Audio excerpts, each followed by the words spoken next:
Hello नमस्कार दोस्तों, मैं अमोल कास्तार आपके साथ जुड़ चुका हूँ अगेन लाइव सेशन के लिए। तो आप लोग सबसे पहले लाइक कर दे वीडियो को फटाफट से, और अब दिल थाम के बैठिए। बहुत सारी अच्छी चीजें होने वाली है, चीजें लर्न भी होगी। मुझे पता है आपको एक टाइम दिया था, मराठी के बच्चे भी मराठी का पेपर दे के आए होंगे, मराठी सब्जेक्ट के, और अभी करीब करीब पेपर दे के आने के बाद 3-4 घंटे हो चुके हैं। आई होप आपका पेपर सही गया होगा। यस। सो एवरीवन, दोस्तों ये टाइम बहुत ज्यादा क्रूशियल है, और यहाँ पे हर एक देखो वीडियोस बहुत ज्यादा अवेलेबल है। मैं ये रिक्वेस्ट करूंगा, जो बच्चा अभी फर्स्ट टाइम देख रहा है, इस ओसीएम का पूरा स्ट्रेटेजी आप लोगों तक मैंने पहुंचा दिया है। मैंने आपको पेपर पैटर्न हो, इंपॉर्टेंट क्वेश्चंस हो, इंपॉर्टेंट चैप्टर्स हो, कैसे पढ़ना ये बहुत जरूरी है दोस्तों। थियरी सब्जेक्ट में यही सीन होता है कि ओसीएम पढ़ना ये बहुत बड़ा टास्क नहीं है। ओसीएम समझना उससे भी आसान टास्क है, बट प्रॉब्लम ये अंडर याद रखना। और आपको यही तो डर सता रहा है कि सर हम इतना पढ़ेंगे, याद रहेगा ना? डेफिनेटली दोस्तों, सब चीजें होगी, लेकिन जो बच्चे जिनका मराठी था, वो कल मेरा अगर चैप्टर 1 का सेशन नहीं देख पाए होंगे, प्लीज वो लेक्चर देखिए। पूरे चैप्टर को कवर किया। अब एक बात आपको बता दूं, मैंने बैच कोड भी दिया हुआ है, वहां पे सारे लेक्चर सिस्टमैटिक तरीके से अपलोड किए हैं, पीडीएफ भी अपलोड किए हैं। जो और फ्री है, उसका कोई चार्ज नहीं ले रहा हूं भाई। ठीक है, बैच कोड आपको यूज करना है बेटा, AKCA 333 ऐप में। आपका मतलब कुछ बच्चों का तो एक सभी का एक्सेप्ट हो गया, करीब करीब 1,500-2,000 से ज्यादा बच्चे जुड़ चुके हैं इतने कम टाइम में। आप भी जरूर जुड़िए, वहां पे बहुत सारी चीजें आपके सामने हो जाएगी। लेकिन अब जो आपको चाहिए, ये सारी चीजें मैं ऑलरेडी दे चुका हूं, लेकिन लाइव आने का पर्पस है कि आप लोगों को लाइव में बहुत चीजें समझती है और याद रखने को आपको आसान होगा, तो क्यों ना फिर लाइव जुड़ के आपसे थोड़ी चीजें करवा ली जाए। पहली बात तो डरना नहीं है। एक सवाल का जवाब मैं देता हूं कि सर आज 23 तारीख आ गई, देखते देखते 24-25 हो जाएगी, सर अच्छा जाएगा ना? मतलब आप हमें गारंटी दो ना कि सर भारी पेपर जाएगा। डेफिनेटली बेटा, लेकिन अब पढ़ने का स्ट्रक्चर सही होना चाहिए। आज हम रात को वापस चैप्टर नंबर 1 पे क्विक रिवीजन लेंगे, मतलब जुड़ूंगा मैं, जनरल डिस्कशन करूंगा, लेकिन वो उन बच्चों को फायदा होगा जिसने कल मेरा सेशन देखा। कल 2 घंटा 1 आवर 40 मिनट्स या 50 मिनट्स हमने घिसी, सारे क्वेश्चन किए, है ना, साइंटिफिक प्रिंसिपल के पूरा लेक्चर देखिए, लिख के करो, कोई घाई नहीं करनी है। गलत तरीका कोई अपनाएगा नहीं सर, फटाफट सब खत्म कर ले और बाद में आप पीछे जाके देखेंगे अरे यार याद नहीं आ रहा है, ऐसी गलती करने की नहीं। ठीक है सर, यहाँ पे आइए। चैप्टर 4 का वेटेज मैंने आपको बताया, बताया कितने मार्क्स है दोस्तों? 27 मार्क्स है। तो सर पढ़ेंगे भी उसी तरीके से। मेरे भाई और बहनों, सबसे एक ऐसा क्वेश्चन जो बहुत ज्यादा इग्नोर होता है बिजनेस सर्विसेज से रिलेटेड, आज का टारगेट है अगले 10 मिनट में मैं आपको लर्न करवाऊंगा दोस्तों। अंडरस्टैंडिंग नहीं, वो तो हमें आता ही है। Thank you Bhavesh for super chat. ठीक है, 2 घंटे का था, यस। आपको मैं सीधा लर्न कराऊंगा। एक काम कीजिए, अगर आपको चाहिए कि सर इस सेशन का बेनिफिट बहुत ज्यादा हो, एक नोटबुक निकालिए, जो भी हो, आपके पास टेक्स्ट बुक होना चाहिए, और बैठ जाइए मेरे साथ। मैं आपको चीजें लर्न कैसे होती है वो दिखाता हूं, और कैसे आप चीजों को कर सकते हो।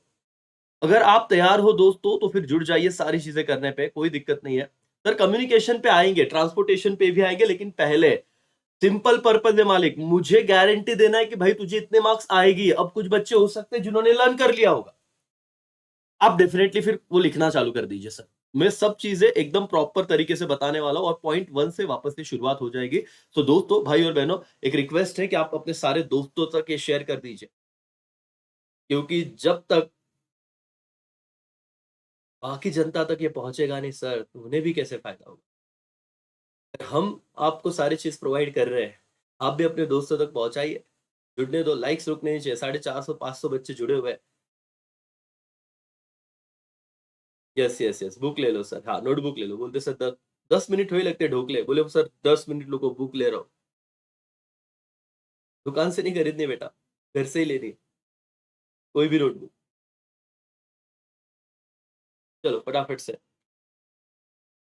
हेलो। लाइव सेशन में दे बेटा, कर।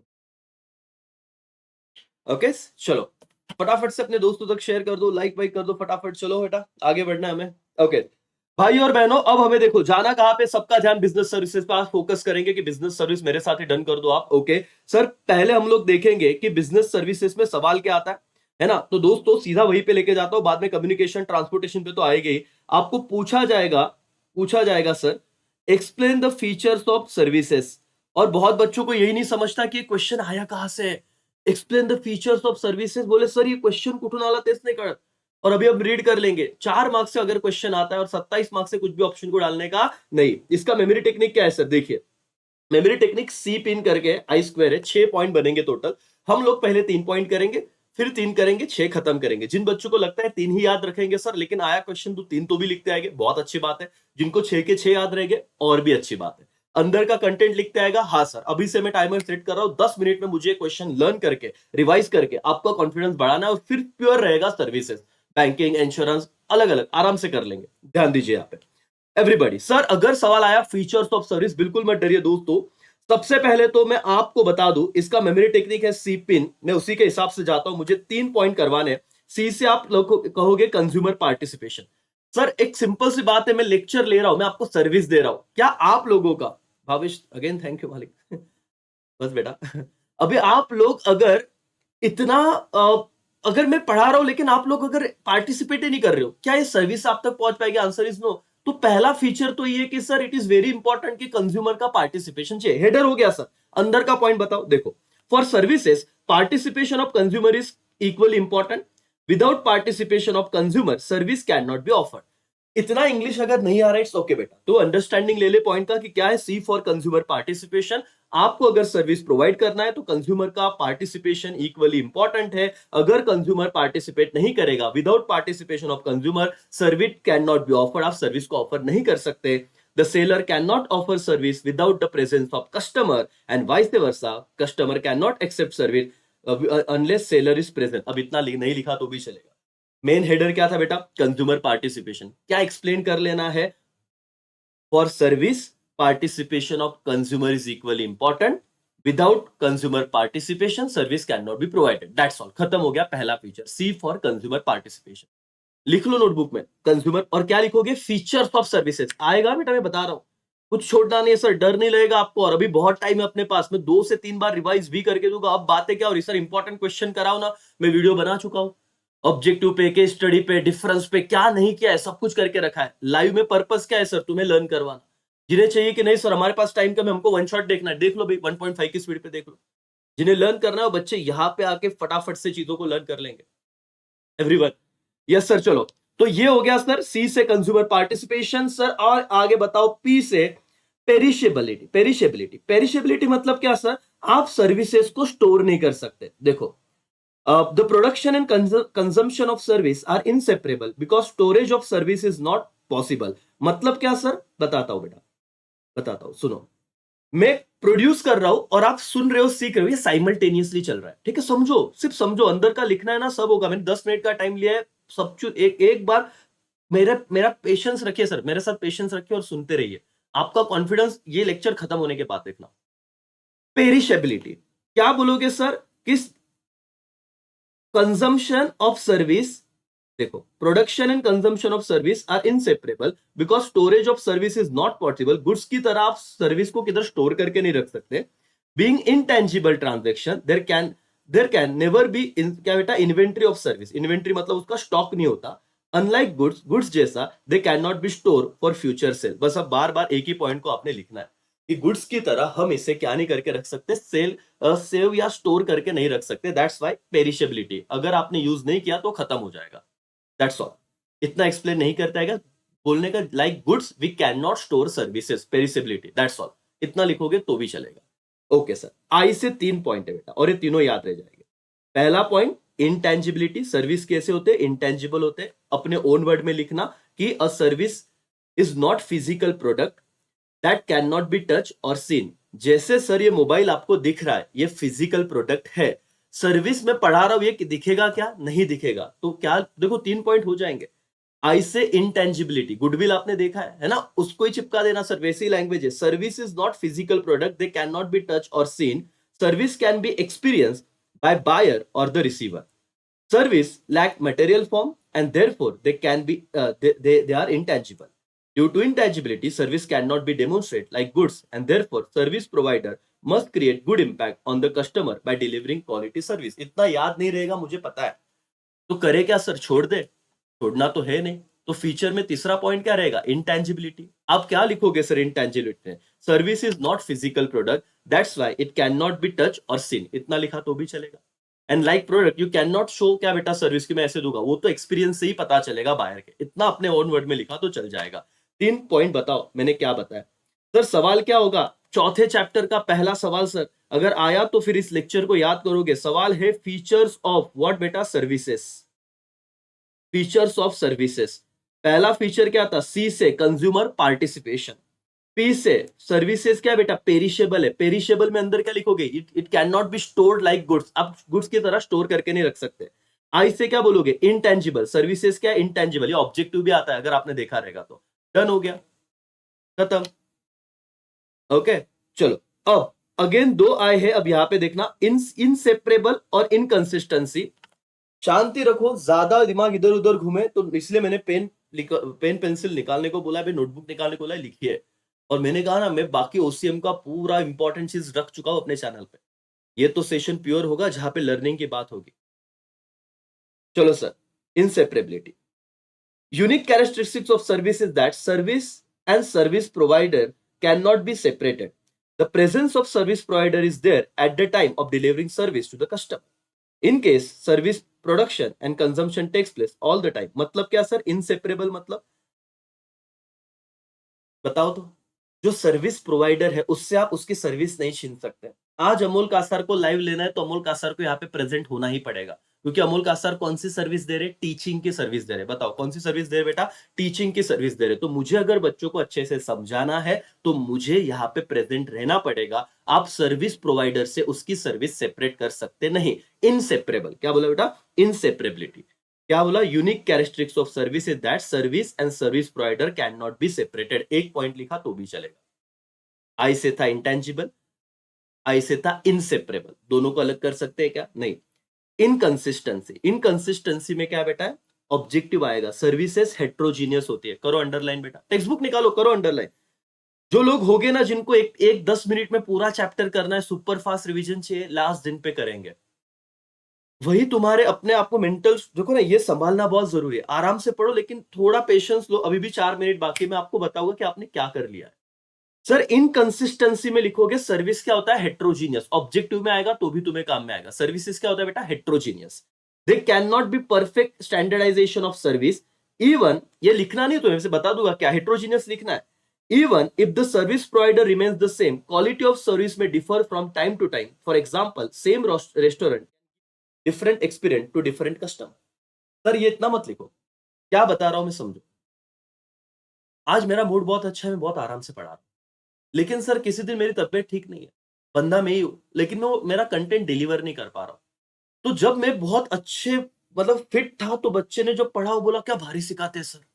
और जब मेरी तबीयत ठीक नहीं थी, मेरा लेक्चर थोड़ा डल गया, बच्चा वाला बहुत बोर करता है, तो एक ही बंदा है सर्विस प्रोवाइड करने वाला, लेकिन दो लोगों के क्या है, दो अलग अलग एक्सपीरियंस है। इसलिए उसे कहा जाता है इनकंसिस्टेंसी, कि ऐसा होगा नहीं कि सर्विस प्रोवाइडर हमेशा सेम लेवल की ही सर्विस हर बार डिलीवर करेगा। इसे कहते हैं इनकंसिस्टेंसी। दैट्स वाई ये क्या है, हेट्रोजीनियस है। क्या बेटा, ट्रू और फॉल्स में आया तो याद रखना, हेट्रोजीनियस। क्या सबको समझा यहाँ पे, एवरीबडी यस और नो, हाँ या ना, यस सर। पहले से शुरुआत किए, पहला क्वेश्चन बहुत जरूरी है। आप लोग लिखिए, मैं बोल रहा हूं ना, जो बच्चा इस लेवल से मेरे साथ पढ़ेगा, मैं आपको बोल रहा हूं कि 26 तारीख का पेपर, सर आप पेपर से बाहर आओगे तब मेरे से बात करना। चैप्टर 1 12, चैप्टर 4 27, यहीं पे अगर 39 मार्क्स चाहिए तो सर फुकट में मिलेंगे क्या, नहीं, मेहनत तो करनी पड़ेगी। और तुमको लगता है 2 घंटे में पूरा चैप्टर रीड करना ही नहीं, रीड करोगे तो सर याद कैसे रहेगा, मतलब रीड तो कर ही रहे हो तुम लोग, समझो सर। आई से 3 पॉइंट देखे मैंने, क्या आई था बोलो sir, I say intangibility, inseparable और इनकंसिस्टेंट। इंटेंजिबल में क्या लिखोगे बोलो बेटा, बोलो इंटेंजिबल में you can not see and touch services, इतना बोलोगे। इनसेपरेबल में क्या है, सर्विस प्रोवाइडर और सर्विस एक दूसरे से अलग हो सकती नहीं है। और इनकंसिस्टेंसी में क्या है, हेट्रोजीनियस। क्या वर्ड बोलोगे, हेट्रोजीनियस, कि दोनों अलग अलग है सर, मतलब सेम हर बार सेम एक्सपीरियंस नहीं होगा। बोलना कि रेस्टोरेंट सेम है, सर्विस प्रोवाइडर सेम है, लेकिन दो कस्टमर को दो दो अलग अलग टाइम को अलग अलग क्या बोला कि उनके रिव्यू आए, दैट्स ऑल, तो हेट्रोजीनियस। तो बताओ 5 पॉइंट हुए क्या फीचर। सी से बताओ, बार बार कहो सर, अभी भी 2 मिनट है मेरे पास। सी से क्या सवाल क्या था, फीचर्स ऑफ सर्विसेज। ये लेक्चर देखने के बाद सर आप अब तक की पढ़ाई और इस पढ़ाई में फर्क फील करोगे। बताओ फीचर्स ऑफ सर्विसेज, पहला क्या था, कंज्यूमर पार्टिसिपेशन इज रिक्वायर्ड। दूसरा पॉइंट पी से क्या था सर, बताओ सर्विसेज क्या होते हैं, पेरिशेबल। अंदर क्या लिखना है वो जरूरी, कैन नॉट स्टोर सर्विसेज। आप स्टोर कर सकते नहीं, एक बार वो खत्म हो जाता, फिर पेरिशेबल मतलब ठीक है खत्म। ठीक है, आई से 3 पॉइंट है सर, इंटेंजिबिलिटी, इनसेपरेबल और क्या बेटा, inconsistency. Intangible, you can not see and feel, बोलता ना कि टच द सर्विसेज, ठीक है, वो सिर्फ फील किया जा सकता है, एक्सपीरियंस किया जा सकता है। इनसेपरेबल, सर्विस प्रोवाइडर और सर्विस को अलग अलग नहीं कर सकते, सर्विस अगर प्रोवाइड करनी तो सर्विस प्रोवाइडर को वहां पे रहना पड़ेगा।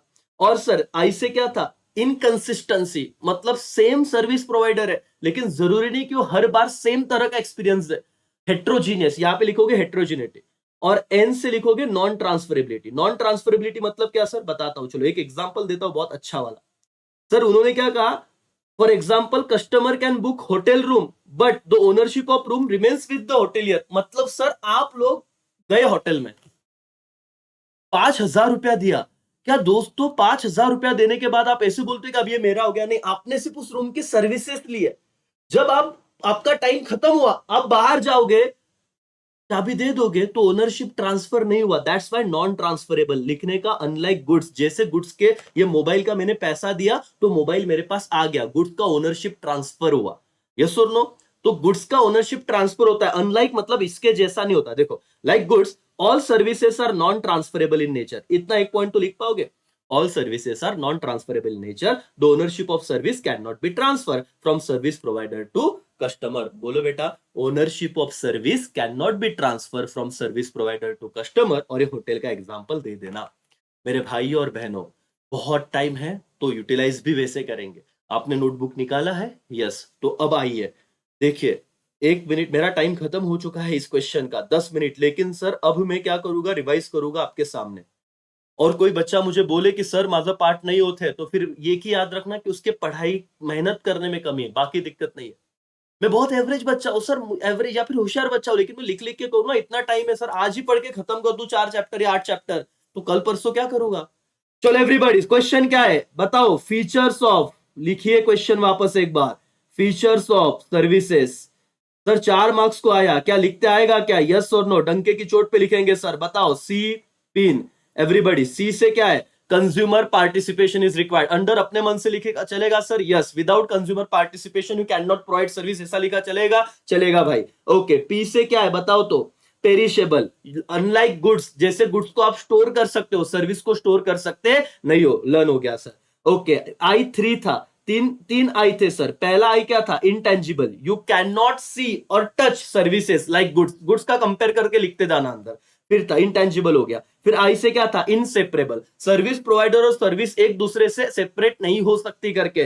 फिर इन इन इनकंसिस्टेंसी, मतलब क्या सर, हेट्रोजीनियस, कि बार बार भले सर्विस प्रोवाइडर और सेम है लेकिन आपको अनुभव कैसे आता जाएगा, अलग अलग आता जाएगा करके, ठीक है। और एन से क्या था बताओ, नॉन ट्रांसफरेबल। नॉन ट्रांसफरेबल मतलब क्या, सर्विसेज की ओनरशिप ट्रांसफर नहीं होती, इतना लिखो, you can not transfer the ownership of service like goods. Good देखो, अगेन कंपैरिजन करो, गुड्स अगर बेचा तो ओनरशिप चली जाती, सर्विसेज में नहीं होता। होटल रूम का एग्जांपल देना, बताओ क्या बेटा हमारा। और अब कॉन्फिडेंस बताओ, जो बच्चा स्टार्टिंग से एंड तक देख रहा है ना, चैप्टर 4 शुरू किया, जो अब तक बोल रहे थे सर कब से आपका हिंदी मराठी वालों, आपका पेपर कब से हुआ, आप कब से पढ़ रहे थे, किया आपने?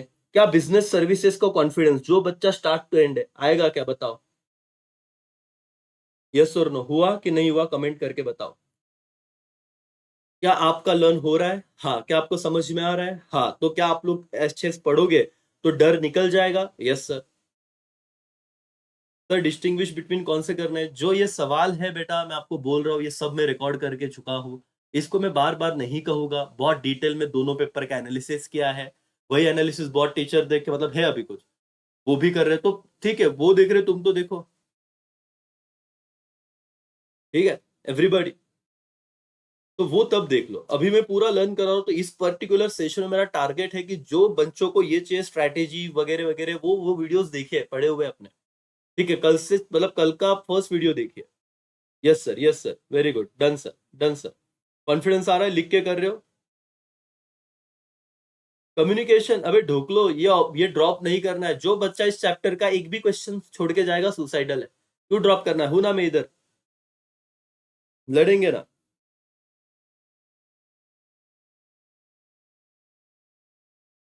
चलो, डन। Yes sir. अब दोस्तों आते हैं क्वेश्चन पे। अब बिजनेस सर्विसेज ना, सर्विसेज का सवाल जो बहुत ज्यादा अनटच है, लेकिन आ सकता है कितने मार्क्स के लिए? 4 मार्क्स के लिए। अब आपका टेंशन हट गया। पेपर में अगर आता है बेटा, अपना बच्चा कॉन्फिडेंस के साथ लिख पाएगा। देखो तुम ये रोना नहीं रो सकते सर यही मैंने छोड़ा था और यही आ गया। 27 मार्क्स आने तो साम दान दंड भेद सब करना है अपने को। समझ में आ रहा है? डिस्टिंग्विश पे अलग, जिनको डिस्टिंग्विश ही करना है, एक सेपरेट वीडियो पिछले साल बना है, वही देख लेना, काम खत्म हो रहा है। लेकिन यहाँ पे सर पूरे चैप्टर नंबर 4 की हम बात कर रहे हैं। अब मैं कमेंट पढ़ना स्टॉप कर रहा हूं, अभी पढ़ाई करेंगे, पूरा फोकस करेंगे पढ़ाई पे। सर 10 मिनट में क्वेश्चन डन। अब 5 सर्विसेज है। एक है बैंकिंग, जिसमें टाइप्स ऑफ बैंक बहुत इंपॉर्टेंट क्वेश्चन है, ठीक है सर। एक है इंश्योरेंस, जिसमें प्रिंसिपल ऑफ इंश्योरेंस इस बार का बहुत इंपॉर्टेंट क्वेश्चन है। ये तो देखेंगे, लाइफ, मरीन, फायर, ये सब चीजें करेंगे, लेकिन यहां पे बेटा आप लोगों को ये इंपॉर्टेंट चीज और हम करेंगे जरूर। एक है ट्रांसपोर्ट, ट्रांसपोर्टेशन में मोड ऑफ ट्रांसपोर्ट है, इसका नोट और इसका लेक्चर अपने ऐप में मैंने कर दिया है अपलोड, ठीक है, जो बैच कोड आपको बोला है। अब वेयर हाउस पे बात करेंगे। वेयर हाउस क्योंकि छोटा है और आपको ना कॉन्फिडेंस चाहिए ना सर, अब अपने को 5 सर्विसेज को टारगेट करना है। 5 में से आपका जो है ट्रांसपोर्टेशन और कम्युनिकेशन, वो हम एंड में करेंगे। वेयर हाउस तो ऐसी बात है सर कि जो इजीली हो जाएगा और अच्छे तरीके से समझ में भी आता है। मैं क्या करूंगा, आपको हेडर लर्न करवा के बहुत शॉर्ट में चीजें बताने की कोशिश करूंगा। लेकिन मेरे साथ अगर 2 पॉइंट हुए, आपका कॉन्फिडेंस बढ़ जाएगा। हाँ सर, वेयर हाउस डन, फिर इंश्योरेंस पे आएंगे, फिर बैंकिंग पे जाएंगे, फिर ट्रांसपोर्टेशन, फिर communication, that's all. Chapter done होता है, लिख लिख के करेंगे, खत्म करेंगे। आज का टारगेट है, आराम से जाना है। कल पेपर नहीं है, पेपर सर 2 दिन बाद है। ओके, क्या आप लोग रेडी हो? यस और नो? Yes sir. दोस्तों फटाफट से लाइक करो, अपने दोस्तों के साथ शेयर करो। अभी भी सर अब इतने सारे बच्चे सबके सब यहाँ पे चाहिए अपने को। मेहनत क्या हो रही है उनको समझना चाहिए दोस्तों। चलो एवरीवन, आ जाइए, नोटबुक पे आइए और वेयर हाउस लिखिए। वेयर हाउस में ऑलरेडी एक क्वेश्चन मैंने आपको लाइव में करा के दिया था, फंक्शंस ऑफ वेयर हाउस। तो जिन बच्चों ने वो कर लिया रहेगा अच्छी बात है, ये तो अभी जुड़ो। अब फटाफट से मैं आपको पहले टाइप्स ऑफ वेयर हाउस बताता हूँ, जो अभी रिसेंटली कवर नहीं हुआ है। बाद में हम देखेंगे क्या, लेकिन सर लिखना आपको पड़ेगा फटाफट से। चैप्टर बहुत बड़ा है, एग्री, लेकिन नहीं होगा ऐसा है नहीं सर। चलो आते सर, मेरे को बताओ रे, सर्विसेज के फीचर क्या है? भूल गए क्या तुम लोग? याद आ रहा है क्या? क्या है बताओ फटाफट, सर्विसेज के फीचर्स क्या है एवरीबॉडी?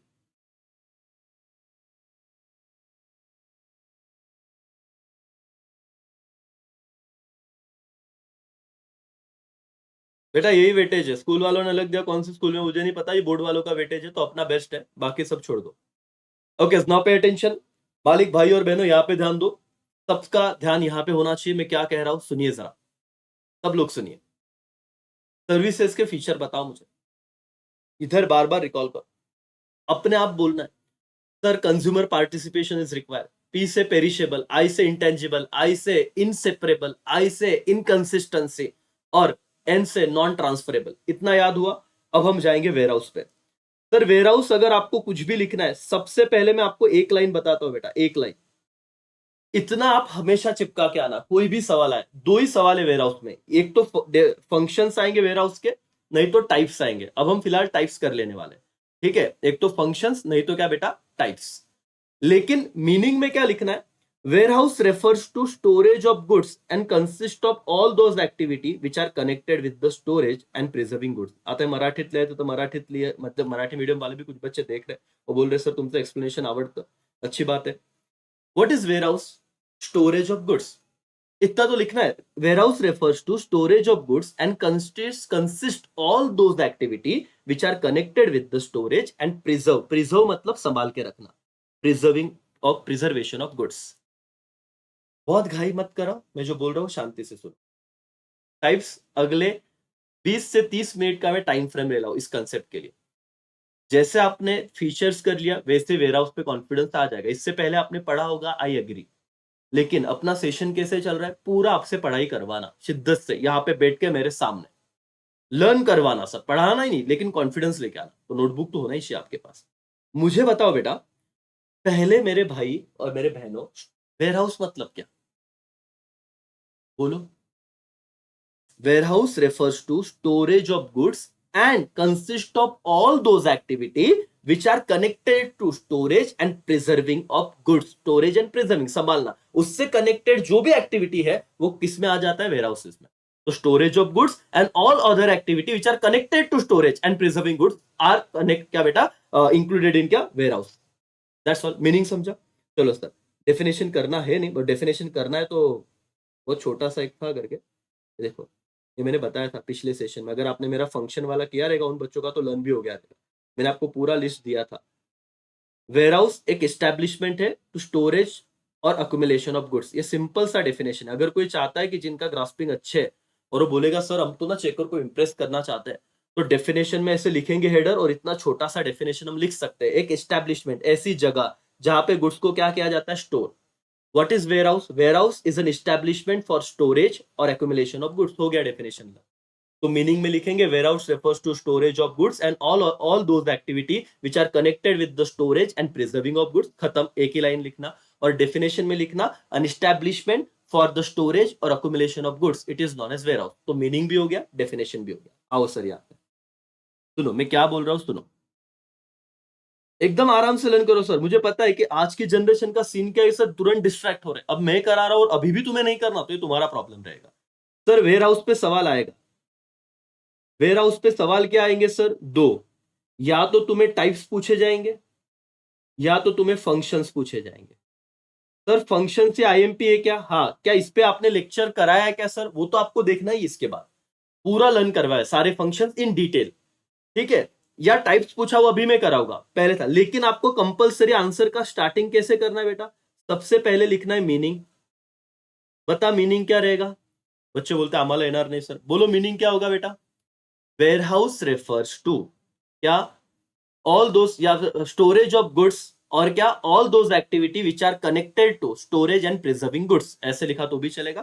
फिर डेफिनेशन, क्या डेफिनेशन है? अन एस्टैब्लिशमेंट, एक ऐसी जगह, ठीक है, जहां पे गुड्स को स्टोर और क्या किया जाता है? एक्यूमुलेट किया जाता है। अगर इतना भी आपने अपने वर्ड में लिखा तो भी चल जाएगा, ठीक है। नहीं तो sir as it is definition है, कितना ही टाइम लगेगा बोलो तो sir. An establishment for storage and accumulation of goods, इसे क्या कहा जाएगा? वेयरहाउस। इन्वर्टेड कॉमा में लिखना। अब आते हैं टाइप्स पे, फंक्शन बाद में करेंगे, मैं आपको फटाफट से एक्सप्लेन करूंगा। और टाइप्स में कितने टाइप्स है सर? टोटल 7 टाइप्स है। और आप ये लर्न कर चुके हैं, मुझे पता है आपने सबने पढ़ा। आज का सेशन क्या है, जब मेरा मेरा ये पार्ट खत्म होगा तो आपको याद आना चाहिए। आप सब होशियार हो, आपकी मेहनत है, आपने सब पढ़ा है। एवरीबॉडी, आपको एक सवाल पूछूं, कोल्ड स्टोरेज वेयरहाउस में ऑब्जेक्टिव आता है, देखो आपने पढ़ा तो होगा कि perishable commodity like fruit, flower, vegetable, dairy product, ये ऑब्जेक्टिव में पढ़ा है कि उसके लिए कौन सा फैसिलिटी चाहिए, तो कोल्ड स्टोरेज। तो आपको तो आ रहा है। लेकिन सवाल क्या है, जब टाइप्स ऑफ वेयरहाउस पूछा तो मुझे सारा पॉइंट तो ये है ना सर कि सारे पॉइंट याद होने चाहिए, उसका लिखते आना चाहिए। कर लेंगे, 7 पॉइंट है, कोल्ड स्टोरेज हमें आ रहा था, ठीक है। चलो फटाफट, ये देखो ये दो मैं आपको ना एक्सप्लेन कर देता हूं बेटा। नाम तो याद रखेंगे, बॉन्डेड वेयरहाउस और ड्यूटी पेड वेयरहाउस, ठीक है। ये बताओ आपको मैं अच्छे से, क्योंकि यही बहुत बच्चों को दिक्कत है। मैं पहले एक्सप्लेन कर देता हूं, फिर अपन लर्न करेंगे और फिर ना नोटबुक में लिखेंगे और प्रॉपर तरीके से डन हो जाएगा मेरे साथ आपका सेशन, ठीक है। शॉर्ट कोड करेंगे बाद में। देखो शॉर्ट कोड के पीछे पहले नहीं पढ़ने का, अपना पहले अंडरस्टैंडिंग हो गया ना। मेरे को बता, बॉन्डेड वेयरहाउस तेरे को आ गया बेटा। Short code B for bonded warehouse, अंदर क्या लिखना है सर? वही नहीं आ रहा। Sir D for duty paid warehouse, अंदर क्या लिखना है? वही नहीं आ रहा। अब समझ, पहले मैं तुमको एक एग्जांपल देता हूं। क्या होता है, पहले कहानी को समझो, और ये समझना बहुत जरूरी है, आपको याद रह जाएगा, ये मेरी गारंटी है। अपने शब्दों में तुम लिख पाओगे। ये इंडिया है, ठीक है, ये यूएसए है, और हम समंदर के रास्ते से गुड्स को ना इंडिया पे लेके आते हैं, इंडिया में। और बंदर होते, पोर्ट होते, पोर्ट। और यहाँ पे कस्टम ड्यूटी देना पड़ता है। कस्टम ड्यूटी मतलब आप समझो टैक्स, आपके अंडरस्टैंडिंग के लिए बता, कि आप कोई भी टैक्स गुड्स अगर लेके आते हो ना बेटा, इंडिया की बाउंड्री में लेना है, तो कुछ पर्टिकुलर टैक्सेस देने होते हैं, ड्यूटीज देने होते हैं। यहाँ पे भी वो शब्द आएगा। अब सीन क्या होता है, आपने कभी अगर देखा हो, पता नहीं, मुंबई के नजदीक जो पोर्ट वगैरह है, इतने बड़े शिप में जब गुड्स आते हैं तो ये पोर्ट पे तो उतर गए इंडिया के। अब उन्होंने बोला कि ड्यूटी पेड करो। ये भाई साहब बोला कि माझ्याकडे तो पैसेच नहीं है सर, तो मैं कैसे पेड करूं? तो ठीक है, वो बोला ड्यूटी पेड नहीं करेगा तो तू यहां से बाहर गुड्स को नहीं लेके जा पाएगा, पोर्ट से बाहर तेरे दुकान तक गुड्स जाएंगे नहीं। कंपलसरी ड्यूटी पेड कर, कौन बोलेगा? वो कस्टम ऑफिसर जो रहेगा वो बोलेगा कि इस पे टैक्स पे कर, ड्यूटी पेड कर और तू गुड्स लेके जा। वो बोला साला सर प्रॉब्लम है, पैसा ही नहीं है टैक्स देने के लिए। तो बोले एक काम कर, मैं तेरे को बॉन्ड लिख के देता हूं, ठीक है, मैं सब पढ़ाऊंगा। ड्यूटी पेड नहीं किया है, जिस गुड्स पे ड्यूटी पेड नहीं हुआ है, ड्यूटी नॉट पेड, उसको वो कस्टम ऑफिसर अपने गोडाउन में रखेगा। क्या करेगा बेटा? स्टोर करेगा। और जब वो व्यक्ति ड्यूटी देगा उसके बाद वो गुड्स निकाल के लेके जाएगा। तो मुद्दा क्या था? जिन गुड्स पे ड्यूटी मतलब टैक्स पेड नहीं किया है उनको बॉन्ड करके कहां पे रखते हैं कस्टम ऑफिसर? अपने वेयर हाउस में रखते हैं, इसलिए उसको बॉन्डेड वेयर हाउस कहते हैं। जिन गुड्स पे ड्यूटी दिया है कि नहीं दिया है? नहीं दिया है। बहुत सिंपल था, लर्न करने को बहुत जान पे आता है। इतना सारा लर्न कैसे करे सर? और ऐसे इतना लिखना भी नहीं, लाइन टू लाइन थोड़ी ना लर्न करके लिखेगा बेटा, अपने वर्ड में लिखना है। बॉन्डेड वेयर हाउस बता रहा हूं मैं, सुन। Bonded warehouse are license by government to accept imported goods for storage until the payment of custom duty. दो वर्ड पे फोकस करो, इंपोर्टेड गुड्स। इंपोर्टेड गुड्स मतलब क्या? बहुत बच्चों को ये लैंग्वेज ही नहीं समझ में आता। मैं बोल रहा हूं टाइप्स ऑफ वेयर हाउस, तुम लोग ना बाद में फील करोगे मेरे को कोई घाई नहीं सर, मैंने सब इसीलिए तुम्हारे एग्जाम आने से पहले मैंने वन शॉट सब रेडी करके रखा, ऑब्जेक्टिव रेडी करके रखे, केस स्टडी रेडी करके रखे। तुमको एक दिन पहले भी डर लगा ना, उतने वीडियो तुम्हारे लिए बहुत काम करके रखा है बेटा इस चैनल पे, बहुत। लेकिन अब जब टाइम है तो लर्निंग की बात है। बोलो, दो वर्ड इंपॉर्टेंट है, इंपोर्टेड गुड्स और कस्टम ड्यूटी। ये समझा क्या? इंपोर्टेड गुड तो बॉन्डेड में ये शब्द आनी चाहिए, इंपोर्ट म्हणजे बाहेरून गुड्स तुम्ही इंडियामध्ये आणले। तो जब तुम इंपोर्टेड गुड्स लाओगे तो तुम्हें कस्टम ड्यूटी देना पड़ेगा। लेकिन जब तक अनटिल द पेमेंट, जब तक तुम कस्टम ड्यूटी नहीं पेड करते तब तक तुम वो गुड्स कहां पे रखोगे? बॉन्डेड वेयर हाउस में। क्या बोला मैंने? जब तक कस्टम ड्यूटी पेड नहीं करते। कौन से गुड्स पे? सिर्फ गुड्स मत लिखना, इंपोर्टेड गुड्स लिखना जो बाहर से लाया हुआ है। The warehouse work under the control of custom authority, ये ऑब्जेक्टिव के लिए आता है। कस्टम अथॉरिटी मतलब वो officer. The warehouse keeper is required to give undertaking और bond that it will not allow the goods to be remove without consent of the custom authority. अभी एकदम सिंपल है। जो वेयर हाउस के बाहर वो वेयर हाउस कीपर खड़ा है ना, जो संभालने वाला बंदा है, वॉचमैन बोल लो, वेयर हाउस कीपर, वो बॉन्ड पे लिख के लेता है कि सर कस्टम अथॉरिटी के परमिशन के बिना मैं आपको कंसेंट मतलब ये परमिशन नहीं दूंगा कि आप गुड्स को बाहर निकालो। ड्यूटी पेड किए बिना आप यहां से गुड्स बाहर लेके नहीं जा सकते। The goods are held in the bond and can not be withdrawn without paying the custom duty. एक बॉन्ड कर लेते हैं सर, तुम्हारी गलती, तुमने ड्यूटी नहीं दिया इसलिए हमने रखा हुआ है। तो जब तक कस्टम ड्यूटी दोगे नहीं तब तक गुड्स बाहर लेके जाने देंगे नहीं। If importer unable or unwilling to pay custom duty immediately after the arrival of goods, he can store the goods in the bonded warehouse. अगर इंपोर्टर ने गुड्स लाए हैं लेकिन उसके पास पैसा नहीं है या वो ड्यूटी नहीं देना चाहता तो कहां पे रखेगा गुड्स जिसपे ड्यूटी पेड नहीं है? बॉन्डेड वेयरहाउस में। He can withdraw goods in installment by paying custom duty proportionately। और जैसे जैसे वो कस्टम ड्यूटी देगा वैसे वैसे वो क्या करेगा सर? गुड्स को विड्रॉ करेगा। मेरे दोस्तों, पढ़ना आपको डिफिकल्ट लगता है और मैं मानता हूं कि है डिफिकल्ट, मतलब बोरिंग है। लेकिन अगर मेरा 2 दिन बाद पेपर है और वहां पे सवाल आने वाला है टाइप्स ऑफ वेयर हाउस, समझ के चलो आने वाला है, तुम लोग क्यों नहीं कर रहे हो? तुमको ये डर है ना सर लर्न नहीं हो रहा। अच्छा क्यों लर्न नहीं हो रहा? क्योंकि समझ में नहीं आ रहा। टाइप्स ऑफ वेयर हाउस में सबसे इंपॉर्टेंट, इस पे ऑब्जेक्टिव तो भी आ जाता है, पूछते बॉन्डेड वेयर हाउस मतलब क्या। अब नोटबुक निकालो ना, नोटबुक आपके पास है, उसी तरीके से पढ़ रहे हो आई होप, बराबर ना? यस सर, चलो फिर नोटबुक निकालो, आओ। सर एक टाइप है मुझे पता, और जो डिफिकल्ट है ना बेटा वही पढ़ाऊंगा, जो बहुत बड़ा चैलेंज है। इजी इजी अगर public warehouse, private warehouse, cold storage warehouse, वो तो करेंगे ही। लेकिन अगर मैंने आपको आज बॉन्डेड वेयर हाउस बता दिया ना, बॉन्डेड, आप लोग जिंदगी भर याद रखोगे, हाँ सर जो साल भर नहीं किया ना वो अब हो गया। और कई भाई कल पेपर है नहीं तो उसके पीछे मत जाना कि सर हम हमारा हमारा कर लेंगे। जो खुद के बेसिस पे पढ़ने जा रहा है सर, वो बाद में ये बोल रहा है कि अभी याद नहीं आ रहा, अच्छा हुआ सर का कर लेता हूं। और आप जो एंड तक रुक रहे हो ये आपको ही समझेगा।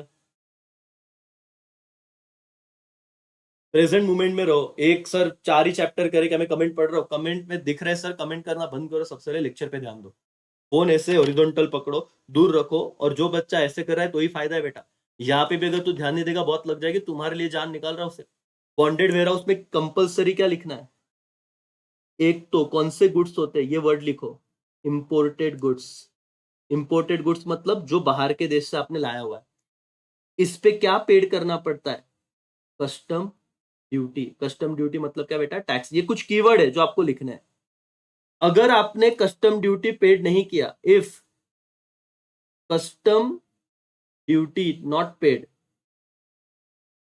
क्या बेटा, if custom duty not paid, ये वर्ड आपको याद आने चाहिए, नॉट पेड, पेड की not paid, not paid.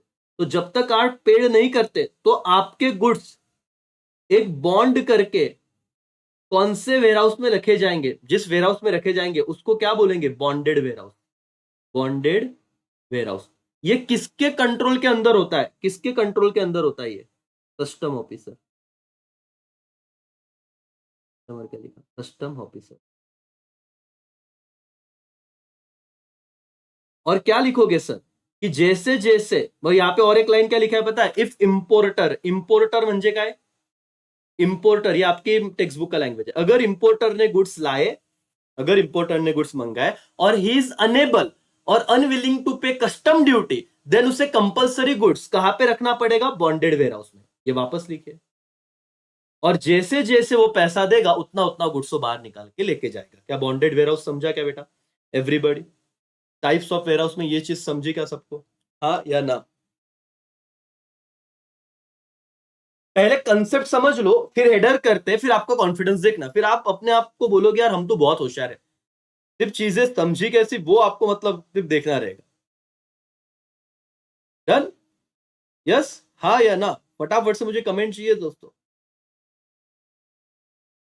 Conclusion में एक ही लिखना है कि जो गुड्स इंपोर्ट किए जिस पे कस्टम ड्यूटी पेड नहीं की, तो जिस पे कस्टम ड्यूटी वो इंपोर्टर पेड नहीं कर पाता, जिस पे कस्टम ड्यूटी पेड नहीं होती, custom duty not paid on imported goods, वो गुड्स कहां पे स्टोर हो गए, बॉन्डेड वेयरहाउस में। That's all. ठीक है, yes, okay. Duty paid warehouse मतलब क्या, एग्जैक्ट उसका अपोजिट, इसमें डिफरेंस है तो भी लिखता है। यहाँ पे सेम वर्ड हो गए, देखो, importer face any problem in transportation of goods after making payment of duty. ये केस में भी उसने बाहर से गुड्स मंगाया, पेमेंट भी कर दिया, ड्यूटी भी दे दिया, प्रॉब्लम नहीं था, लेकिन क्या हुआ सर, कुछ तो ना बाहर स्ट्राइक हो गया। मैं आपको आगे देखो, all duty paid are public warehouse available to all importer, duty paid warehouse held in the importer as proper care and goods taken, processing of goods can be done like sorting, repacking, extra extra. ये बताता हूँ क्या, तो यहाँ पे ध्यान दो, एकदम मस्त तुमको कंपेयर करा के देता हूँ, सुनो सर, डिफरेंस बताओ, इतना ही करो बेटा, ये दो लर्न हो गए तो तुम्हारा answer done, bonded warehouse and duty paid warehouse. Bonded warehouse का सीन क्या है, गुड्स इंपोर्ट किए, ठीक है, ड्यूटी पेड में भी क्या किया, गुड्स इंपोर्ट किया। ये डिफरेंस लिखो, नोटबुक में ड्रॉ करो। दोनों ही केस में तुम गुड्स को क्या कर रहे हो, इंपोर्ट कर रहे हो। बॉन्डेड में तुमने ड्यूटी पेड नहीं किया, ड्यूटी नॉट पेड, कुछ कारणवश से। ड्यूटी पेड वेयरहाउस में आपने कस्टम ड्यूटी पेड कर दिया, कस्टम ड्यूटी मतलब क्या सर, टैक्स, ये आपने पेड कर दिया। यहां पे क्योंकि आप ड्यूटी, कस्टम ड्यूटी पेड ही नहीं कर पाए, तो कंपलसरी आपके गुड्स कहां पे रखे गए, एक बॉन्ड बनाया और बोला कि जब तक आप हमको ड्यूटी पेड नहीं करते तब तक हम तुम्हारे वेयरहाउस कहां पे रखे, तुम्हारे गुड्स कहां पे रखेंगे, बॉन्डेड वेयरहाउस में। बॉन्ड करके रखा तो बॉन्डेड वेयरहाउस। यहां तो ड्यूटी पेड हो गई थी, फिर क्या प्रॉब्लम था सर, ड्यूटी पेड करने के बाद हो सकता है कोरोना हो गया और सारे ट्रक वालों ने, समझो गवर्नमेंट ने बंद कर दिया सी चीजें, या तो स्ट्राइक हो गया ट्रक वालों का, या तो बाढ़ आ गई, कुछ तो कारण हुआ कि ड्यूटी पेड करने के बाद भी गुड्स घर पे ले जा नहीं सकते, तो वहां पे किधर रखेंगे, तो जिन गुड्स पे ड्यूटी पेड हुआ है उसको ड्यूटी पेड वेयरहाउस में रखेंगे, जिन गुड्स पे ड्यूटी पेड नहीं हुआ है उसे बॉन्डेड वेयरहाउस में रखेंगे। बस इतना सा काम करो, और वेयरहाउस में पैकिंग होगा, लेबलिंग होगा, प्रोसेसिंग होगा, ये चिपका देना, खत्म हो गया भाई तेरा। क्या बताओ सर, अपने शब्दों में समझा है क्या ड्यूटी पेड और बॉन्डेड, यस और नो, हाँ या ना? समझो, पहले रटना नहीं है, रटोगे तो फिर यही होगा, तुमको डिप्रेशन आएगा, सर याद नहीं रह रहा है, कंसंट्रेशन नहीं होगा। समझोगे तो सारी चीजें एकदम सिस्टमैटिक तरीके से चलेगी और कोई दिक्कत ही नहीं होगी सर करके, राइट? या चलो, बॉन्डेड और ड्यूटी पेड हो गया सर। अब मुझे बताओ, प्राइवेट और पब्लिक में वे क्या ही बोले यार, प्राइवेट वेयरहाउस तो अभी वन टाइम रीड करते हैं, private warehouse are own and operated by big manufacturer and merchant to fulfil the own storage group, underline करना, own storage need.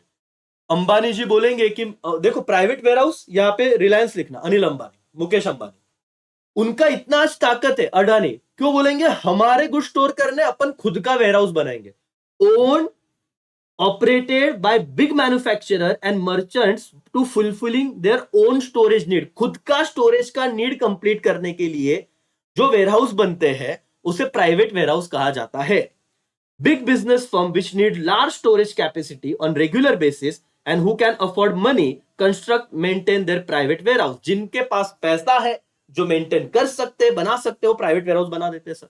Okay, a big manufacturer wholesaler may have network of his own warehouse. अभी ये सब फेंकना है, सब छोड़ो, लेकिन private warehouse का मुद्दा समझ बेटा, ओन वर्ड में लिखना, ये रटने का नहीं। What is private warehouse? A private warehouse owned operated by big manufacturer for their own storage need। इतना लिख देना, और फिर आगे तो तेरे हिसाब से लिख कि जिनके पास पैसा है वो बना सकते, वगैरह वगैरह वगैरह। प्राइवेट समझा, ओन स्टोरेज नीड, खुद की स्टोर करने के लिए खुद का वेयरहाउस बना दिया, private. What is public warehouse? Public warehouse is specialised business establishment, ये फेंकने वाला वर्ड है, छोड़ो। That provide storage facility to general public, ये वर्ड अंडरलाइन करो बेटा, जनरल पब्लिक। पब्लिक वेयरहाउस किससे फैसिलिटी देता है स्टोरेज का? जनरल पब्लिक को। फ्री में देता है क्या सर? बोलो तो नहीं, कुछ तो चार्जेस लेता है, certain charges. It may be own और ऑपरेटेड बाय इंडिविजुअल और कोऑपरेटिव सोसाइटी। इंडिविजुअल द्वारा भी ऑपरेट हो सकता है, कोऑपरेटिव सोसाइटी के द्वारा, लेकिन वो खुद के यूज के लिए नहीं कर रहा, वो जनरल पब्लिक को यूज करने को दे रहा है, बदले में कुछ तो चार्जेस ले रहा है। सर थोड़ा रुको ना, यहाँ पे प्राइवेट और पब्लिक में फर्क क्या है? प्राइवेट वेयरहाउस ओन यूज, खुद के यूज के लिए बनाया गया है। अंबानी खुद के गुड्स स्टोर करेगा, जनरल पब्लिक को अलाउड नहीं है। पब्लिक वेयरहाउस जनरल पब्लिक को अलाउड है गुड्स स्टोर करना, लेकिन कुछ चार्जेस लिए जाएंगे। और बताओ सर, कौन ओन करेगा? इंडिविजुअल या कोऑपरेटिव सोसाइटी ओन कर सकती है, ठीक है। It work under the licence from government in accordance with the क्या प्रिस्क्राइब रूल्स एंड रेगुलेशन। इतना बोल देना कि पब्लिक वेयरहाउस के लिए लाइसेंस रखता है जो गवर्नमेंट प्रोवाइड करती है। आगे कुछ पढ़ना है क्या सर? ठीक है। Public warehouse provide storage facility to small manufacturer and trader at low cost. अभी अपने मन से लिख सकते हैं, लॉजिक है ना, कॉन्सेप्ट समझो ना। प्राइवेट वेयरहाउस तो बड़े मैन्युफैक्चरर ने बनाया, तो स्मॉल मैन्युफैक्चरर के लिए क्या बचा? पब्लिक वेयरहाउस, जहां पे वो थोड़ा पैसा देगा और अपने गुड्स को स्टोर करेगा। कंसेप्चुअली समझा है बेटा? यस और नो? बहुत मेहनत कर रहे हो, तुमको सब कुछ आएगा। सीधा लर्निंग सर, बाकी कुछ नहीं। ऐसा पढ़ो जैसे पहला दिन है आज का। तुमको सुपर फास्ट रिवीजन चाहिए हो कब? जब एक दिन बचा हो। और तुमको मेरे ही चैनल पे चाहिए तो जाओ प्लेलिस्ट बना के रखिए, सब दिया हुआ है। मैं क्यों जुड़ा हूं? क्योंकि तुम लोग बहुत घाई घाई में पढ़ रहे हो। अब तक तो किसी बच्चे ने पूरा चैप्टर 4 निपटा दिया रहता। अच्छी बात है, जिन्होंने साल भर पढ़ा है फटाफट करे, लेकिन वो बच्चे जिनको डर लग रहा है, डर है कि सर आम्हाला आठवेल नहीं आठवेल, उनको एक ही सारा, और तुम ये नोटिस करोगे, तुम कितना भी रटो, पेपर में साला ओन वर्ड में ही लिखते हैं अपन, जो अपने को समझा है। तो पहले से उस टेक्निक को अपनाना भाई। टाइप्स ऑफ वेयरहाउस में मुझे बोल, प्राइवेट वेयरहाउस तो क्या याद रहेगा? हाँ sir, private warehouse which is own manage control by क्या बेटा? एक प्राइवेट प्लेयर, एक big manufacturer for the storage of their own goods. जिनके पास क्या, अभी अपने मन में लिखेगा। पब्लिक वेयरहाउस क्या है सर? पब्लिक वेयरहाउस एक स्पेशलाइज एस्टेब्लिशमेंट है जहां पे good storage facility general public को अवेलेबल होती है, एक सर्टन चार्जेस लिए जाते हैं। स्मॉल मैन्युफैक्चरर और स्मॉल बिजनेसमैन के लिए ये बहुत ही बोलते हैं ना, अफोर्डेबल है और यूजफुल है। दैट्स ऑल, लिख दिया। इसके लिए गवर्नमेंट का लाइसेंस चाहिए। सर बॉन्डेड वेयरहाउस क्या है? देखो लर्न हो गया तुम्हारा। बॉन्डेड वेयरहाउस क्या है सर? बॉन्डेड वेयरहाउस एक ऐसा चीज है सर जहां पे इंपोर्टेड गुड्स रखे जाते हैं, जिन पे ड्यूटी पेड हुआ कि नहीं हुआ? बोलो तो। जिस पे ड्यूटी पेड नहीं हुआ, तो जिन गुड्स पे ड्यूटी पेड नहीं हुआ उन्हें जहां पे स्टोर किया जाता है, लेकिन कौन से गुड्स? इंपोर्टेड गुड्स, ये वर्ड इंपॉर्टेंट है, तो बॉन्डेड वेयरहाउस कहा जाता है। ड्यूटी पेड, जिस इंपोर्टेड गुड्स पे ड्यूटी पेड हो गया उसे जिस गोडाउन में स्टोरेज में रखते हैं उसे ड्यूटी पेड वेयरहाउस कहते हैं। खत्म। गवर्नमेंट वेयरहाउस, कोऑपरेटिव, और खत्म हो जाएगा कोल्ड स्टोरेज। मैं वही तो बोल रहा हूं, तुम लोग कर रहे हो, लेकिन प्रॉब्लम कहां पे हो रहा है मालिक? प्रॉब्लम कहां पे हो रहा है बोलो? प्रॉब्लम यहां पे हो रहा है कि तुम लोग बहुत घाई में कर रहे हो, फिर तुम लोग डर रहे हो, यार इतना पढ़ा याद क्यों नहीं आ रहा है, सुबह से बैठा हो। लेकिन कैसे पढ़ रहा है? ऐसे पढ़ रहा है? नहीं तो ऐसे पढ़ो, आप में बहुत टैलेंट है मालिक। पब्लिक हुआ, प्राइवेट हुआ, गवर्नमेंट वेयरहाउस क्या है सर? देखते हैं। Warehouse own, manage and control by central और स्टेट गवर्नमेंट और पब्लिक अथॉरिटी। ये तो इतना सिंपल है ना बेटा। टाइप्स ऑफ वेयरहाउस अगर आता है ना, मैं बोल रहा हूं हर बच्चा लिख पाएगा।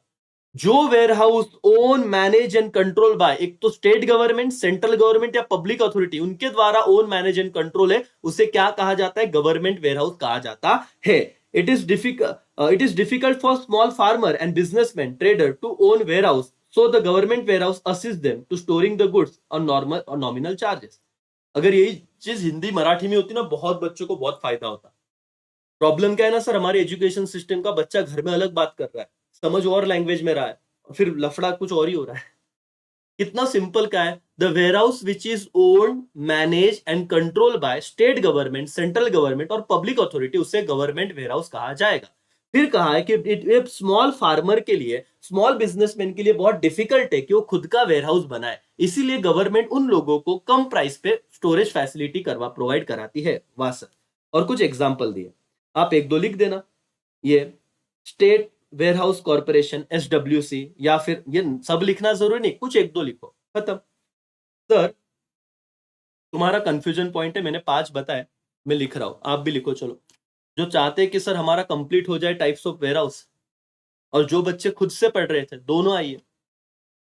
क्या तुम्हें फीचर, चलो सर बीच में याद आ रहा है क्या? सर क्या मजाक है, बीच में क्यों पूछ रहे हो? यही तो टेक्निक है सर, बताओ. याद आ रहा है क्या? फीचर्स ऑफ सर्विसेज, 4 मार्क्स का सवाल आ सकता है, और चैप्टर आराम से करना है, कोई कोई घाई नहीं है sir.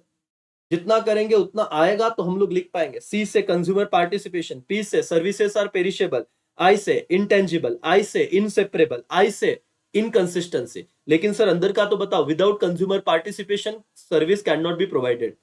Perishable, like goods service can not be stored. Intangible, like goods service can not be seen और touch. Inseparable, service provider and service can not be separate from each other. वैसे वाला बिजनेस एंटिटी जैसा लिख दो.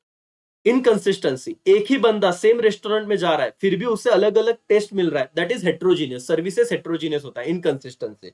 और N से non transferable, आप services की ओनरशिप ट्रांसफर नहीं कर सकते. 2 मिनट में बताया. क्या मैं रिवीजन नहीं ले सकता था ऐसे आके? और ऐसे अगर मैं पढ़ाता तो बच्चों को खुश नहीं होते, अरे वाह सर कितना भारी पढ़ा रहे, फटाफट. अबे ढोकलो याद क्या रहता है, इसमें मेहनत किया 10 मिनट तो जाके आ रहा. ओके सर, वो छोड़ो ना, ये क्यों मैंने बीच में ये बवंडर लाया. मेरा एक सवाल है types of ware house.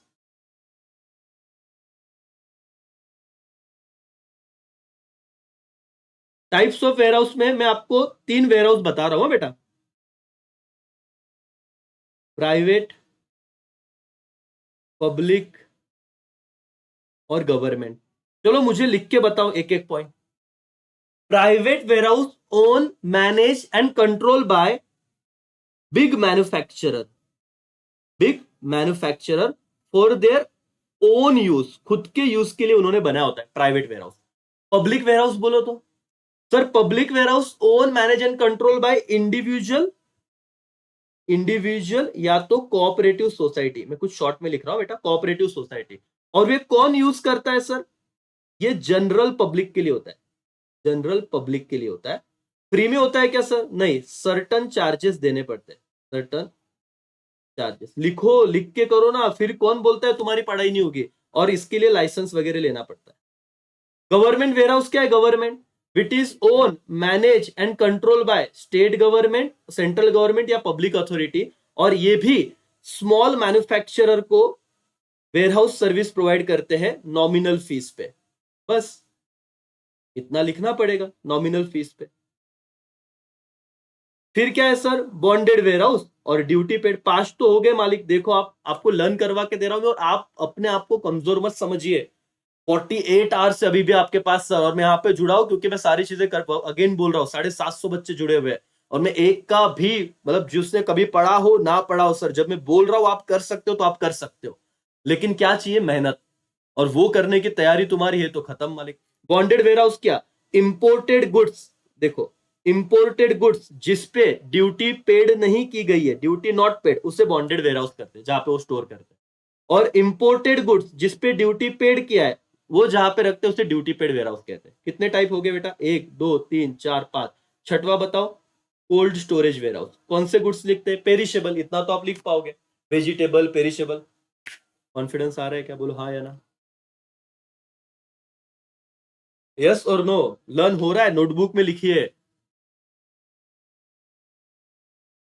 Tanish बोल रहे हैं सर बिल्कुल भी नहीं पढ़ा है. ढोकले कमेंट करने से बेटर है बेटा यहाँ पे ध्यान दे. पिछले 50 मिनट से ना हम जो कर रहे हैं, इस पे एक चीज तो बढ़ रहा है कि तुम्हारा कॉन्फिडेंस और आप बोलते हैं ना आत्मविश्वास इतना बढ़ जाएगा, तुम बोलोगे सर इस शिद्दत से अगर हमने अगले 2 दिन पढ़ा ना, पेपर आने दो सर, लिखेंगे मालिक, कोई फर्क नहीं पड़ता। जो लेट हुआ है स्टार्टिंग से ही लेक्चर देखे, इधर से मत चालू करो। ओके सर, कोल्ड स्टोरेज हो गया। अब मुझे बताओ कोऑपरेटिव वेयरहाउस में क्या लिखेंगे? The warehouse are own manage and control by cooperative society are known as cooperative warehouse. The mainly provide warehouse facility to economical rate, मतलब सस्ते में देते हैं। This type of warehouse are very useful in farmer and trader. इतना तो लिखना, farmer trader and general public. भाई और बहनों, टाइम आ गया है ब्रह्मास्त्र रिविजन का। कितनी बार लिखाओगे सर? एक बच्चा भी देखेगा ना तो भी ऐसे ही पढ़ा होगा, क्योंकि टाइम है।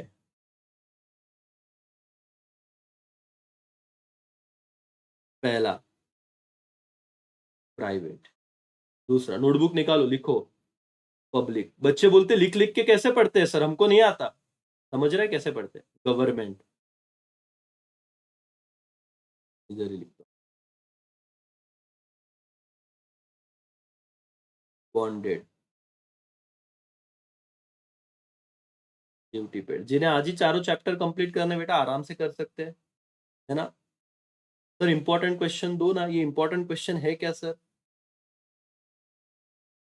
27 मार्क का चैप्टर है, इसमें भी तो इंपॉर्टेंट क्वेश्चन मांग रहा है राजा, और हम इतना मेहनत कर रहे हैं।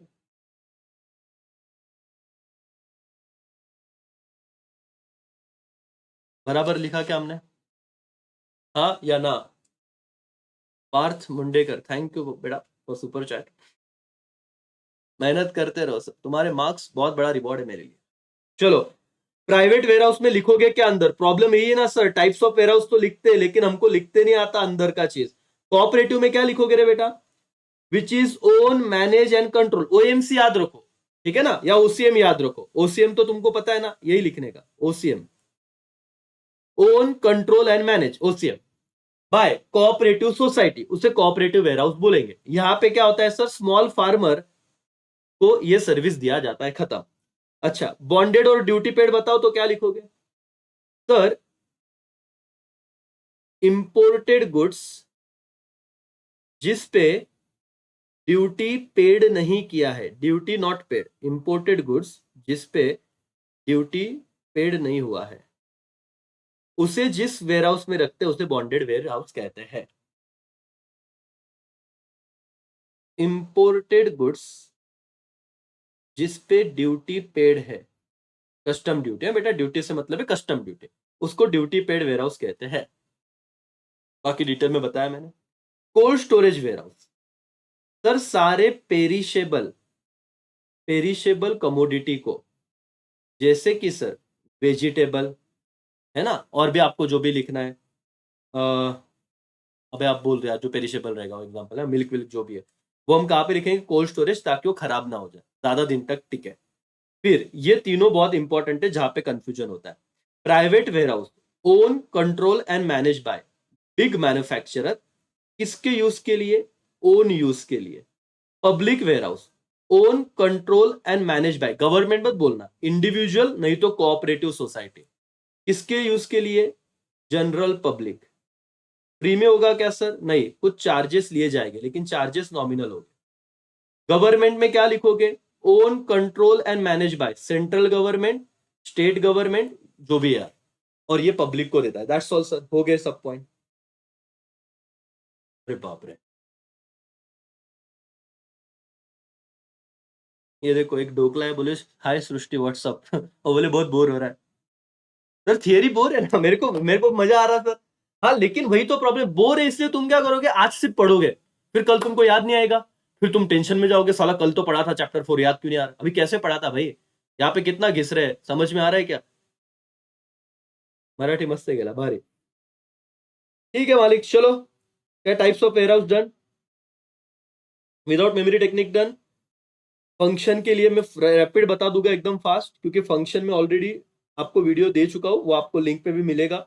8 मार्क्स का सवाल था, वो आपने फटाफट से देखना है। और मैं आपको बताऊं कि अगर मैं फटाफट पढ़ाने को बैठा तो मैं कैसे पढ़ा सकता हूं, आपको ही पता है। 1 घंटे का सेशन और फंक्शन करेंगे सर, गिव अप नहीं करना है मालिक। टाइप्स ऑफ वेयरहाउस हो गया है। 5 मिनट का ब्रेक दे रहा हूँ, मैं पानी पी के आता हूँ तब तक। सब बताओगे आप ये फंक्शंस में फटाफट। प्राइस को स्टेबल कैसे रखना है, स्टोरेज है तो फालतू, पहले 4 फंक्शन तो तुम्हारे ऐसे करा के दूंगा ना बेटा। चलो पानी बाद में पीता हूँ, देख लो।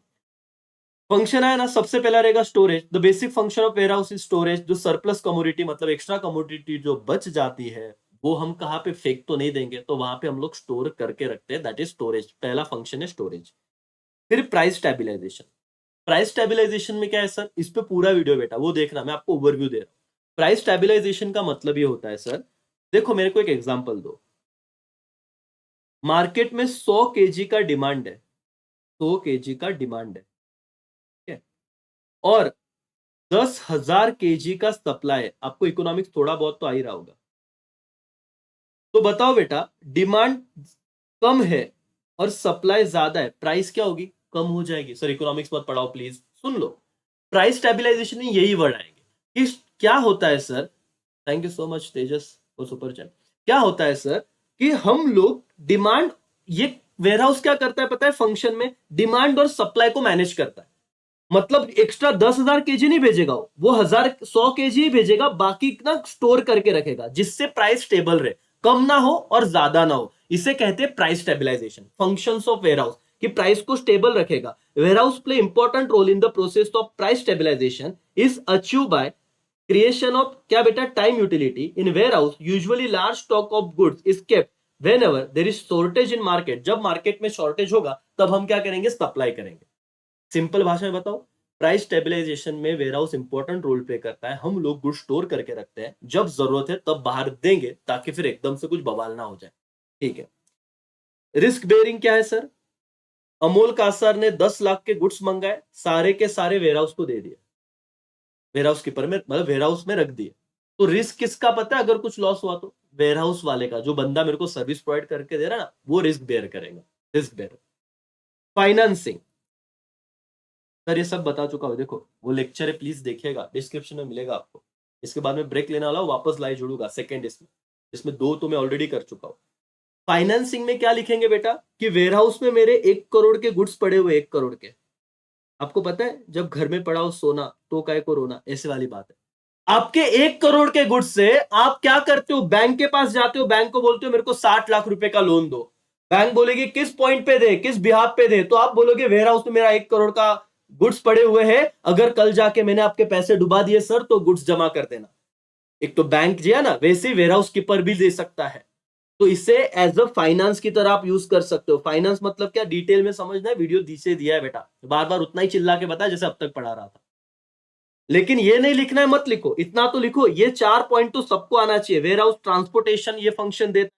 ग्रेडिंग एंड पैकिंग मतलब वेयर हाउस में जो आपके गुड्स है उनको हम सेपरेट करेंगे, प्रॉपर ग्रेड देंगे, कौन सा अच्छा क्वालिटी का है, बुरा क्वालिटी का है, ए बी सी पैकिंग करेंगे, ये फंक्शन है। Time and place utility create करता है। टाइम यूटिलिटी मतलब एक जगह जहां पे जरूरत है वहां पे आप गुड्स लेके जा रहे हो, है ना, उस टाइम पे लेके जा रहे हो। कोल्ड स्टोरेज, जिसको ब्लड बैंक का एग्जांपल है, वहां पे इकोनॉमिक्स में आपने पढ़ा होगा। प्लेस यूटिलिटी, जिस प्लेस पे जरूरी वहां पे वो गुड्स अवेलेबल है। प्रोसेसिंग मतलब क्या, आपको कुछ भी काम वहां पे करना है उस कमोडिटी पे, तो वेयरहाउस में सब होता है ना। फालतू ये 8 पॉइंट है, लेकिन 8 के 8 में बताओ ना, 4 आपको अगर लर्न करने ना, तो ये देखो, transportation, grading, packing, time and place utility. ऊपर ऊपर से बता रहा हूं, सिर्फ अंदर से करेंगे या फिर वीडियो है ही नीचे, जिस तरह से आपने किया। प्रोसेसिंग, स्टोरेज, इतना अगर कर लिया सर तो क्या दिक्कत है। रुको थोड़ा, पानी पी के आता हूँ, लर्न करवा के देता हूँ ये भी सब। 2 मिनट का वेट कीजिए। चलो सर, हम लोगों ने क्या किया, पहले मैं वो लिखता हूँ फिर पानी पीने जाता हूँ। आप लोगों की मेहनत क्या है सर, है ना, लड़ेंगे सर, हारेंगे नहीं। आपने किया पहला सवाल, फीचर्स, फीचर्स ऑफ सर्विस, लिख लो नोटबुक में। इसका मेमोरी टेक्निक का सी पिन लर्न है क्या, देखना, रिवाइज करो सर, मेरे साथ जुड़े रहो, सब चीज करवा के दो। दूसरा सवाल किया, वेयरहाउस, वेयरहाउस में मीनिंग और डेफिनेशन लर्न की विथ लिखा। और उसमें पहला चीज हमने कंप्लीट किया सर, टाइप्स। टाइप्स में सर क्या बताऊं मैं आपको, यहां पे मैं लिख लेता हूं सर। पब्लिक, ठीक है, प्राइवेट, गवर्नमेंट, बॉन्डेड, कितना लर्न हुआ ड्यूटी पेड। तो इतने आराम से पढ़ाओगे तो क्या होगा, कल पेपर नहीं होता तो फिर मैं क्या पढ़ाता तुमको पता है। अभी आराम से ही पढ़ेंगे। फिर क्या बेटा, कोऑपरेटिव, नहीं हाँ कोऑपरेटिव और कोल्ड स्टोरेज, ठीक है, सॉरी कोल्ड। और फिर फंक्शन, फंक्शन में ज्यादा कुछ नहीं फिलहाल में, अगर दो फंक्शन की इस पे पूरा वीडियो है वो तो देखोगे ही आप। फंक्शन में आपने देखा है बेटा, फंक्शन में आपने स्टोरेज वाला देखा, स्टोरेज। उसके बाद रिस्क बियरिंग वाला एक फंक्शन था, वो करेंगे हम लोग।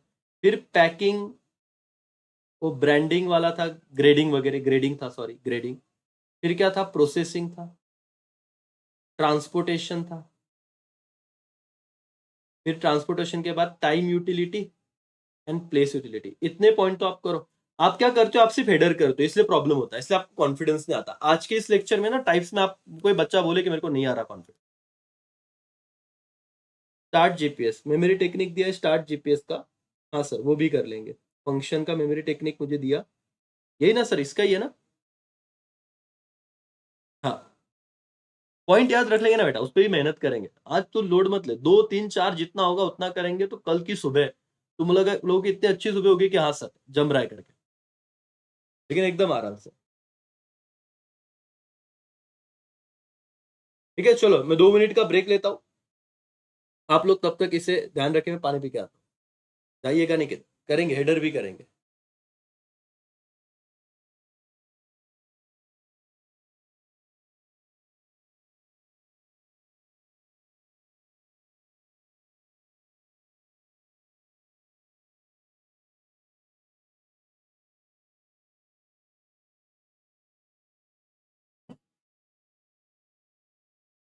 ओके, इधर ही साथ से पानी पी लिए।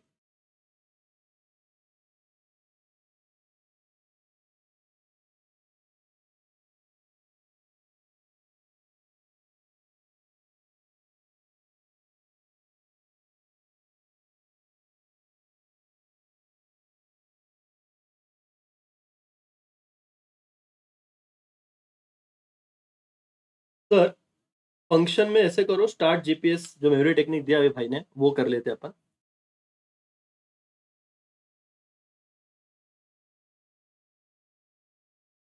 एस से मैं बोलता हूँ स्टोरेज, पी से है प्राइस स्टेबिलिटी, आर से है रिस्क बेयरिंग। देखो मैं अंडरलाइन कर रहा हूँ, लिखो।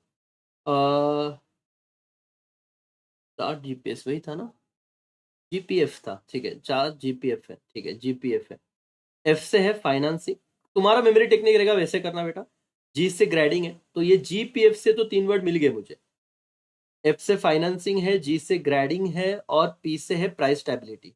तो G P F, grading, price stability और फाइनेंसिंग। स्टार्ट से क्या है सर, एक से स्टोरेज, आर से है रिस्क बेयरिंग, और टी से ट्रांसपोर्टेशन है, टाइम एंड प्लेस यूटिलिटी है, और प्रोसेसिंग है। ठीक है, तो 4 पॉइंट मुझे अगर आता है, ये सवाल ज़्यादा तो नहीं आएगा, 5 पॉइंट लिखने हैं तो मुझे जीपीएफ में ही मिल गया। जी से ग्रेडिंग था, पी से प्राइस स्टेबिलिटी है, एफ से क्या बेटा फाइनेंस है, और स्टोरेज है स्टार्ट, आर से रिस्क बेयरिंग है, उसके बाद टी से ट्रांसपोर्टेशन है, टी से time utility and place utility है, ओके, और पी से प्रोसेसिंग है। यार कितने भी कर लो, 5 6 आगे बहुत बड़ी बात रहेगी। ठीक है, आप अपने हिसाब से कर सकते हो, कोई दिक्कत नहीं। 1 घंटा हो चुका है इस मालिक, बोलते बोलते। एक काम करो, अभी मैं थोड़ा ब्रेक ही लेता हूँ। इसका जो वीडियो है तुरंत फंक्शंस आपको करने हैं, डिस्क्रिप्शन में ना लिंक दिया है फंक्शन ऑफ वेयर हाउस, तुरंत जाइए देखिए। सेकंड लाइव सेशन में कनेक्ट करेंगे विद न्यू पॉइंट करके। और मैं जब सेकंड लाइव सेशन में आऊंगा, मुझे इतना डेडिकेशन चाहिए कि तुम्हारे फंक्शंस पूरे लिखे हुए होने चाहिए। पूरा एक्सप्लेनेशन है सर, तुमको लाइन टू लाइन चाहिए ना, सब दिया हुआ है। देखिए वीडियो, चलो ये लाइव सेशन यहाँ ऐड करते एंड करते हैं।